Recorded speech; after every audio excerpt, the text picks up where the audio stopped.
afternoon, wherever you're watching from, and welcome back to Dwayne and Nidia Food, Travel, and Fun. And today I'm going to make something that I consider the best one-pot meal that someone can pull together in about 30 minutes. And I'm going to share this recipe because I found it a couple of years ago and I've since made it a few times. I love it. It's quick, it's delicious, it's hearty, it's definitely comfort food, and it's ditalini and pasta, or pasta with peas. It's, I think, an Italian type dish, and it's easy to pull together. And like I said, one deep skillet is all you're gonna need to cook this entire meal, and you're gonna be able to do it in less than half an hour. So we'll meet you in a minute, and I'll show you what you're gonna have to have on hand in order to make pasta with peas. Welcome back, and here's all you're gonna need. 1 pound of rings or ditalini. I think in some brands might call it tubi pasta, but it's basically like a little ring pasta. You're going to use that. 1 12-ounce bag of frozen peas. You're going to need about 4 cups of liquid. I like to use 2 cups of chicken broth and 2 cups of water. You're going to need some Parmesan. I bought the freshly shaved Parmesan. I prefer to buy a block and actually shave it myself or to grate it myself, but unfortunately I couldn't pick one up this weekend, so I do have the shaved Parm, and I have this is a 5-ounce container, and again, some Parmesan and Romano that is already grated. I know this isn't of the best quality, so I will certainly leave it up to you in order to buy your own blocks of cheese and to be able to then very easily use fresh cheeses in your recipe. You'll also need a can of tomato paste, 1 large onion, which I will dice. You'll need some good quality extra virgin olive oil, and some red pepper flakes, along with some coarse ground sea salt. And that's basically it. Everything, almost everything, except for maybe the cheeses, you may have on hand to be able to pull this meal together. And I haven't really done it, but I can imagine that you can pretty much take this type of recipe and alter it, modify it, using anything you have at home. You know, other pasta shapes, other types of cheeses, maybe other vegetables. So that's it. I'm going to take you through the process at the stove and show you how to pull this meal together using that one deep skillet. So I've made it over to the stove, and I have my deep dish skillet. This is the only pot I'm going to have to use for this meal. I'm actually going to show you how I pull this together by actually aiming the camera right at the skillet. Okay, here's your bird's eye view of the pan. First thing I'm going to do, put it on low, open my container. The recipe for this meal will be in the description. I'm going to coat the bottom of this pan in olive oil. Maybe 1/3 of a cup might be the right amount for the recipe, but as you can see, I'm just coating it. And next,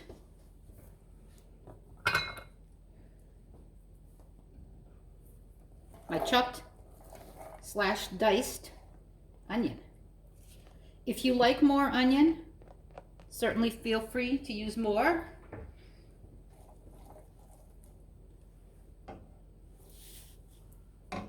And we're going to want to cook up these onions in the olive oil. And while we're at it, a pinch of coarse ground sea salt,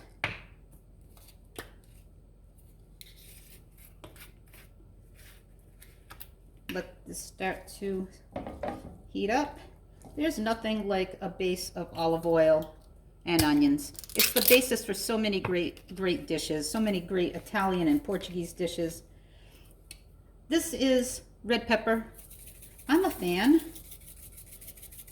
and I like my meals to have a little bit of spice. So you can see maybe a teaspoon You see the red pepper flakes in here. If you prefer a different kind of pepper, that's also fine. And you want to coat the onions with the olive oil. And remember, you've now added some salt and the crushed red pepper. So let's give this a couple of minutes while it cooks down and while we begin to really cook these onions and get them all incorporated into the olive oil with these spices. Yep. So as I said, you want to make sure you get your onions soft and translucent in the olive oil. This is getting there. If I had to estimate, I would say it could be about 7 minutes or so. These are getting softer, but they're still not soft. So you really do want to take the time to saute. Let's not rush. They're getting softer. I'm going to continue to kind of stir them. They are taking on that nice golden color.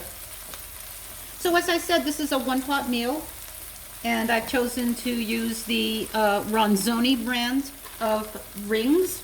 Ditalini is, I think, the official name. I think the Checo, another brand of the dried pasta, makes something called tubetti that you can use. But I've heard that you could also make this with small shells, maybe the small bow ties, or even some of the cavatappi or rotini. You know, sky's the limit when it comes to pasta, right?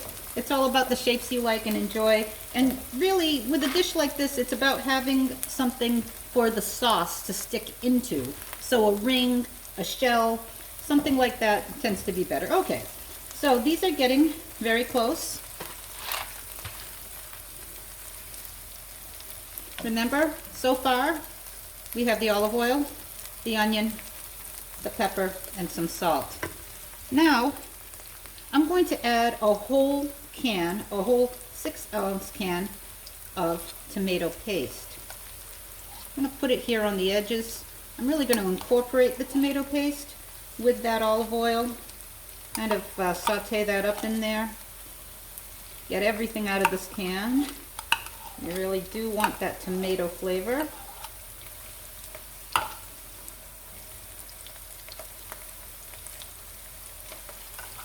Yep, let's let that tomato bloom in here. You can see how I'm doing that. Letting that tomato really start to break down.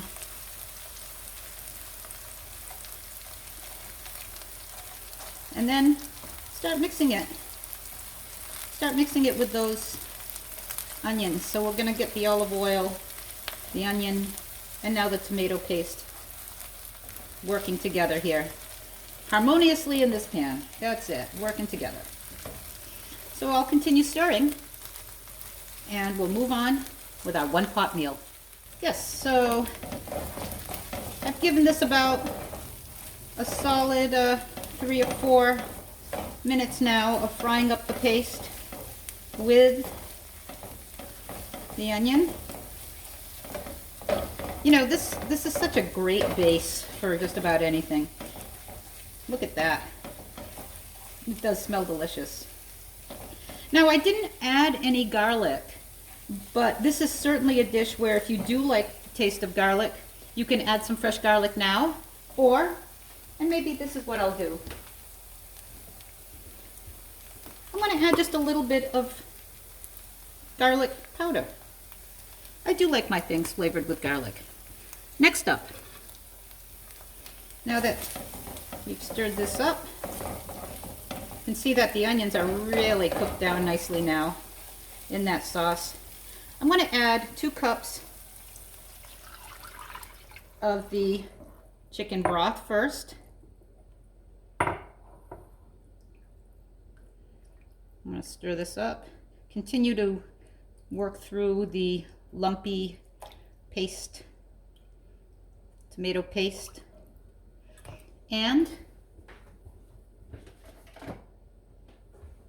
also 2 cups of water.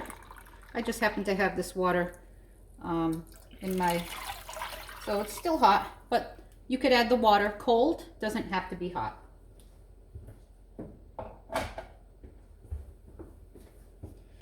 Okay, let's stir this. You can see what we have now is almost like a soupy broth.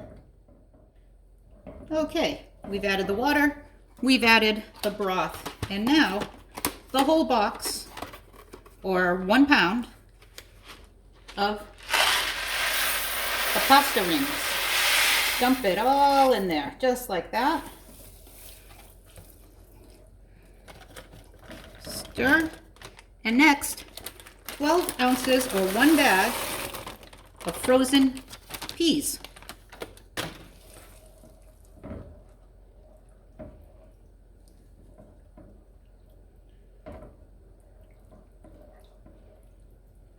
Stir that up.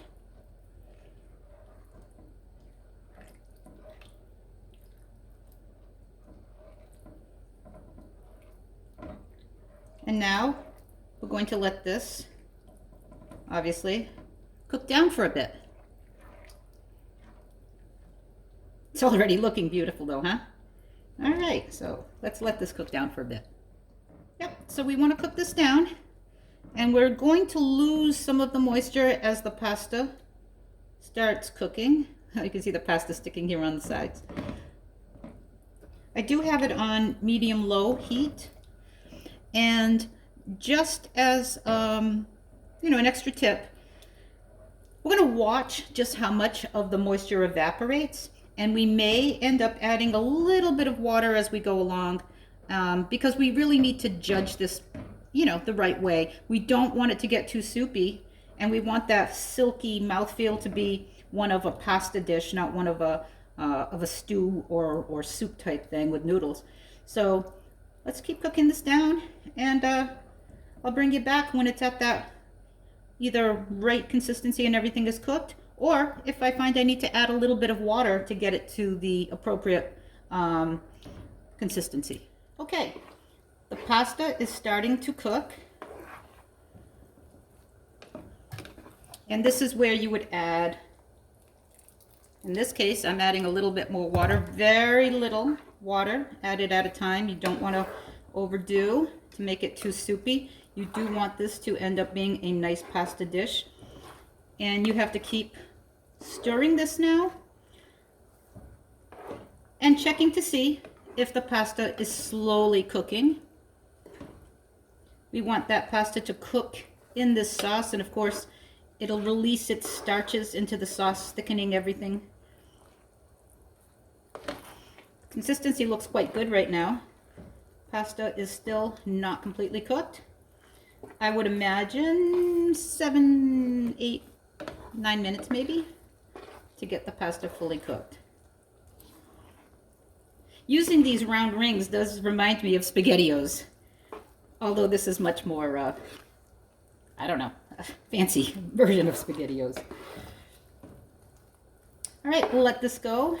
I'll keep continuing to either add water, stir, watch the consistency as I wait for the pasta to completely cook. You can see the pasta starting to cook. This is where you will now add more salt. Now that you have that pasta in there, you definitely need more salt. I will leave it to you to decide how much salt you think is necessary for your own palate, for your own dietary needs. But this is where I add salt, and I'm fairly comfortable with my use of salt. I'm going to add a little more water here because the pasta is not quite cooked. Again, only a little water at a time. You do want this pasta to get soft. Not mushy, but soft, like the typical slight al dente of a normal pasta that you're cooking to eat with sauce. Keep stirring, watching, and checking to make sure the pasta is cooking. All right, so this is looking amazing. Quick check on the pasta. I'm gonna taste it, see if it's cooked. It's perfectly cooked. When you do taste the pasta and the sauce together, that's a good point to determine whether or not you need a little more salt or a little more pepper. Whatever you like for your own taste would be now. Yes, the pasta's cooked. I'm going to turn this off now. And here's where the magic happens. I'm putting in. Normally I would have grated it myself, but this is really nice. It's a 5-ounce container. It's very hot. The pasta is very hot. The sauce is very hot. You can see that the Parmesan, shaved Parmesan pieces are totally incorporating and melting in. I've added the entire 5-ounce, oh, I'm making a mess here too. I've added the entire 5-ounce container. Changing the texture. It's now becoming cheesy. And I'm going to add about a ½ cup of the grated Parmesan Romano. If you've grated it yourself, about ½ cup to 3/4 of a cup, because I'm sure it'll be a lot coarser. And this combination of aged and hard cheeses really, really does bring this dish home. Break down the pieces. Continue to stir. Pasta, peas, cheese, tomato, onion. Doesn't get any better than this. Look at this. Beautiful. Simply beautiful. And the best part is it's finished.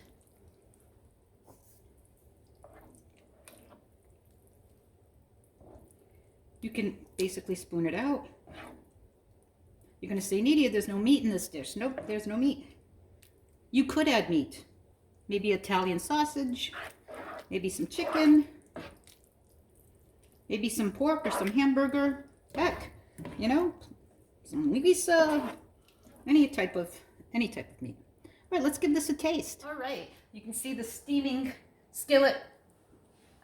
You may want to just top off your bowl with a little more grated cheese. I'm using the same kind that went into it. Very, very hot. But let's give this a taste. It smells fantastic. And I just love some pasta. Mmm.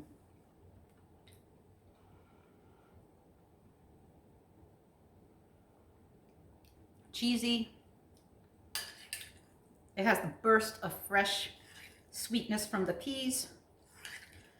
The sauce is slightly sweet from the tomato paste, but it's all been cooked into the pasta, which was cooked in that sauce and not separately in water. Everything about this dish just makes you feel like home. It's absolutely delicious. So this is the pasta with peas. Give this a try, play with it. You know, have fun in the kitchen. And again, thank you so much for joining Dwayne Nidia, Food, Travel, and Fun.